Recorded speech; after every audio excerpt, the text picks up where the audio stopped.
بسم اللہ الرحمن الرحیم۔ دوستو، آج کا ٹاپک بہت ہی امپورٹنٹ ہے، محبت کی میم سے لے کر عشق کی عین تک۔ اصل میں مجھ سے یہ کسی نے سوال کیا کہ سر، یہ محبت کی فیلنگز کیا فیلنگز ہوتی ہیں اور اس کا تعلق دل سے کیسے ہے؟ میں جواب دینے ہی والا تھا تو میرے ذہن میں ایک بات آئی کہ کیونکہ آج کی یوتھ کے اندر یہ اس طرح کے سوالات بہت زیادہ پائے جاتے ہیں اور ان کو ان کا صحیح جواب جو ہے وہ ملنا ضرور چاہیے، کیونکہ میں ایک ریسرچ کا اسٹوڈنٹ ہوں اور تحقیق کو پسند کرتا ہوں، تو پھر میں نے سوچا کیوں نہ اس کے اوپر ایک ویڈیو بنایا جائے۔ تو میں ہوں محمد سلمان رضا، آپ دیکھ رہے ہیں محمد سلمان رضا آفیشیل یوٹیوب چینل۔ جن دوستوں نے ہمارا چینل سبسکرائب نہیں کیا ان سے گزارش ہے کہ سبسکرائب کر لیں، بیل کے بٹن کو دبا لیں تاکہ آنے والی ہر ایک امپورٹنٹ ویڈیو نئے ٹاپک کے ساتھ آپ تک پہنچ سکے۔ دوستو، سب سے پہلے اس کو میں دو حصوں میں ڈیوائڈ کرتا ہوں کہ محبت کیا ہے اور پھر اس کا تعلق دل سے کیسے ہے۔ ایک بہت ہی خوبصورت شعر ہے، دما دم مست گجر دم تنانا ہا یا ہو، کوئی رت ہو کوئی موسم تنانا ہا یا ہو، دوستو میری نظر کا ہے یہ دھوکہ ورنہ، کوئی گل ہے نہ کوئی شبنم تنانا ہا یا ہو۔ واصف فرماتے ہیں کہ محبت کی کوئی جامع تعریف ممکن نہیں ہے۔ اس کے بارے میں بہت ساری کتابیں لکھی گئیں، بہت سارے افسانے لکھے گئے، شعراء نے بہت سارے جو ہے وہ اس کے حوالے سے قصیدے لکھے، مرثیے لکھے، اس کی کیفیات کا ذکر کیا گیا۔ جیسے کہ مختلف کیفیات کے بارے میں آپ کو بتاتا ہوں۔ احمد فراز صاحب فرماتے ہیں کہ یہ محبت بھی ہے کیا روک فراز، جس کو بھولے وہ صدا یاد آیا۔ اور ایک اور کیفیت دیکھیں کہ میں اکثر بیٹھے بیٹھے گم ہو جاتا ہوں، میں اکثر میں نہیں رہتا تم ہو جاتا ہوں۔ مولا بخش کشتہ لکھتے ہیں، ہائے ربا میریا مینوں شیشہ ہی بنا دیندا، مینوں میرے یار دا میں ہوندا کسی کار دا، کنڈ نال لگا رہندا جتھے وہ کھلاردا، ویکھ ویکھ مینوں وہ زلفاں تے سواردا۔ کیفیات بیان کی گئیں، اس کی وضاحتیں لکھی گئیں۔ اصل میں بات صرف اتنی ہے کہ جب کوئی چہرہ آنکھوں میں سما جاتا ہے اور آنکھوں سے اتر کر دل پر تاثیر کر جاتا ہے تو انسان کی زندگی بدل سے جاتی ہے، اس کو پوری کائنات حسین کو بھی پسند کرتا ہے۔ جیسے بقول شاعر، رنگ غصے کا الگ اور الگ پیار کا رنگ، آ کے دیکھے تو صحیح کوئی میرے یار کا رنگ۔ اب کیا ہے، محبت کا اپنا ہی ایک زمانہ ہوتا ہے، اپنا ہی ایک رنگ ہوتا ہے، اپنا ہی ایک سرور ہوتا ہے۔ اس پر نہ کوئی گرمی، نہ کوئی سردی، نہ کوئی بہار کی پرواہ اور نہ ہی کبھی خزاں کی کوئی اس کو ٹینشن ہوتی ہے۔ جیسے شاعر کیا خوب لکھتا ہے کہ مہکتے میٹھے مستانے زمانے، کب آئیں گے منمانے زمانے، تیری سانسوں کی سوغاتیں بہاریں، تیری نظروں کے نذرانے زمانے۔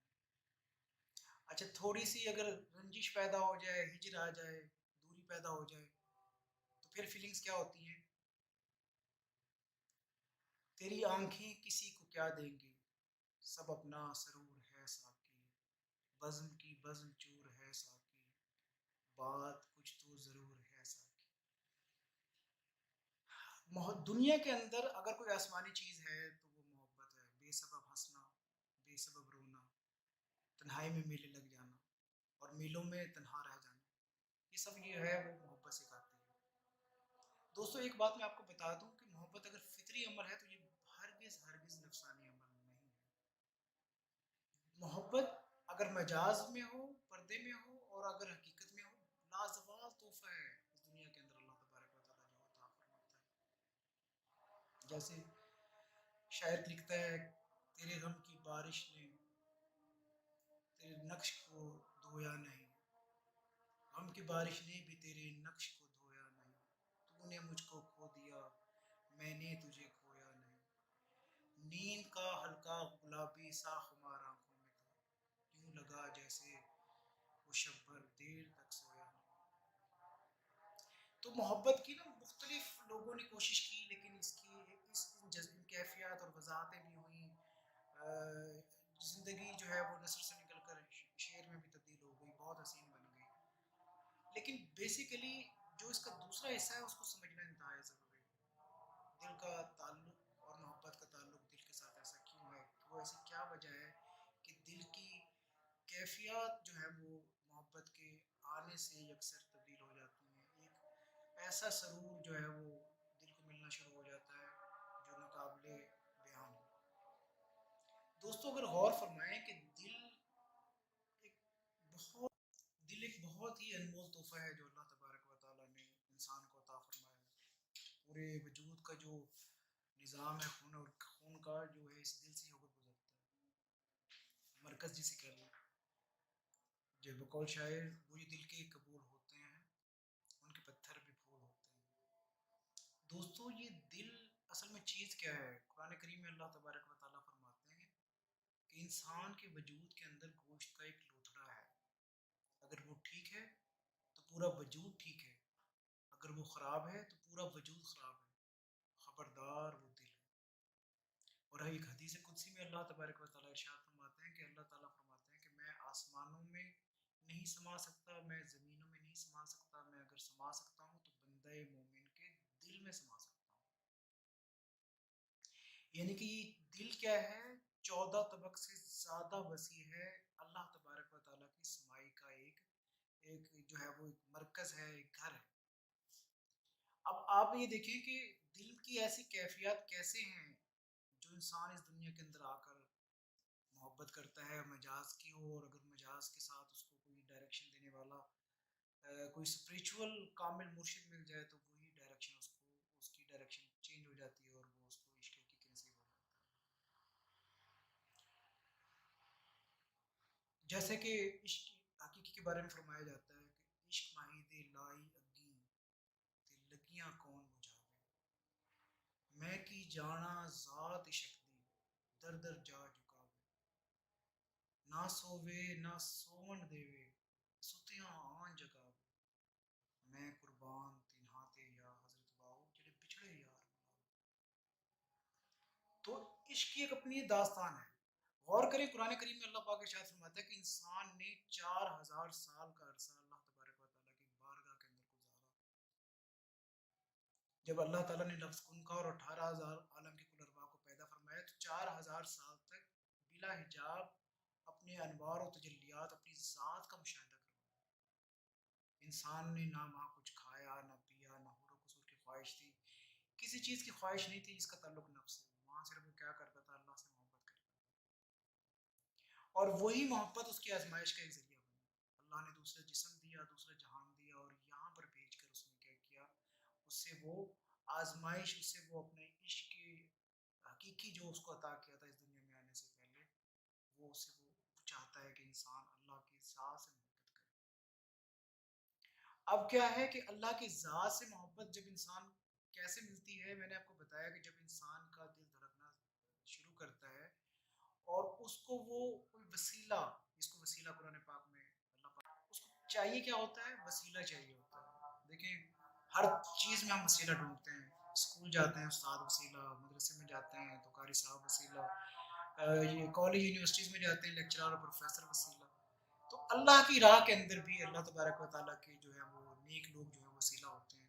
پہلے اللہ تبارک و تعالیٰ کی جو ہے انبیاء تشریف لاتے رہے اس کو ڈائریکشن دینے کے لیے، پھر خلافت کا سلسلہ شروع ہوا، نبوت کے بعد خلافت اور پھر ولایت کا سلسلہ تا قیامت. اللہ کے ولی وہ یہی کام کر رہے ہیں کہ تاروں کو جوڑتے ہیں. اور بولے شاہ صاحب فرماتے ہیں کہ رب نو پانا کیڑا ہوگا ادھروں پٹنا ادھروں نہ. بیسیکلی آپ دیکھیں کہ اس وجود کی کتنی اہمیت ہے.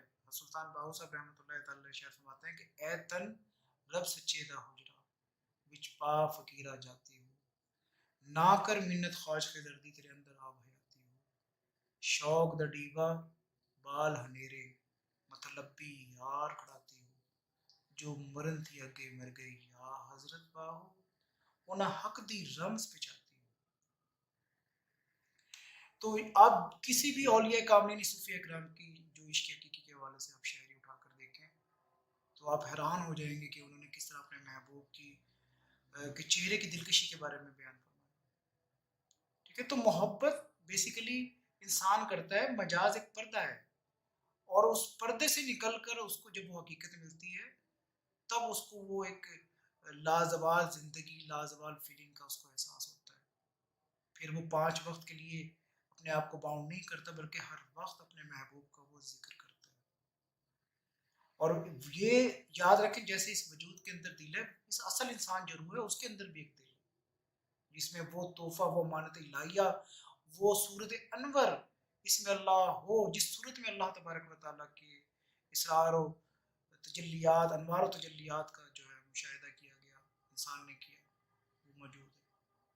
تو وہ بے شک ہم ہوں یا انگریز ہو، کسی کی بھی ریسرچ اٹھا کر دیکھ لیں تو وہ یہی کہتا ہے کہ انسان کے 2 وجود ہیں، ایک اس کا مادی وجود ہے، ایک اس کا سری وجود ہے، یعنی ایک لطیف وجود. اس لطیف وجود کے اندر وہ سارے اسرار و رموز موجود ہیں جس کو عشق اور محبت کہا جاتا ہے. جو انسان نے اس دنیا میں آ کر اللہ سے وعدہ کیا تھا، یا اللہ، جب اس دنیا میں آنے سے پہلے وعدہ کیا اللہ تجھ کو تجھ سے چاہتا ہوں، اللہ وہی وعدہ یہاں پر چاہتا ہے کہ وہ پورا ہو. تو یہ ہی ایک داستان ہے جو محبت کی میم سے شروع ہوتی ہے اور عشق کے عین پر جا کر ختم ہوتی ہے. تو دوستو، واقعی محبت ایک فطری عمل ہے، لیکن وہ فطری عمل نفسانی عمل نہیں ہے. عشق اور محبت بہت پاکیزہ جذبہ ہے، اور اگر اللہ تبارک، میں نے آپ کو بتایا کہ خوش نصیبوں کو عطا ہوتا ہے، کوشش اور محنت سے حاصل